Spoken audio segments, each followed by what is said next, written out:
మన తూతుగా యాక్షన్ చేసేటోళ్ళం కాదు. తూతుగా ఏదో యాక్షన్ చేసి ఏదో తుప్పాలు అనుకుంటూ పోయేటోళ్ళం లేదు. కాంగ్రెస్ వాళ్ళ లెక్క కాదు.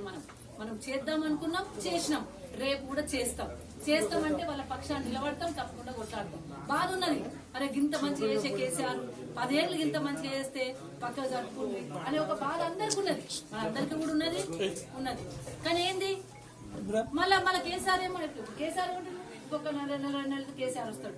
కేసీఆర్ ఏం చెప్తున్నాడు, రైతులను కాపాడుకోవాలి, మన బాధ్యత.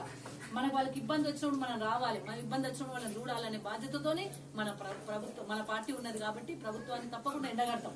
రేపు తప్పకుండా మన కార్యక్రమం చేసుకుందామని మీ అందరితో మాట్లాడదామని చెప్పేసి ఇక్కడ రావడం జరిగింది. వచ్చిన తెలంగాణలో వాళ్ళకి ఇంత సాయం చేసింది కేసీఆర్ గారు. నీళ్లు ఇచ్చిండు, ఇంత చెరువులు మంచి చేసి నీళ్లు ఇచ్చిండు. అదేవిధంగా కరెంట్ ఇచ్చినాం, రైతు బంధు పెట్టుబడి ఇచ్చినాం, రైతు పంట పండిస్తే కొన్నాం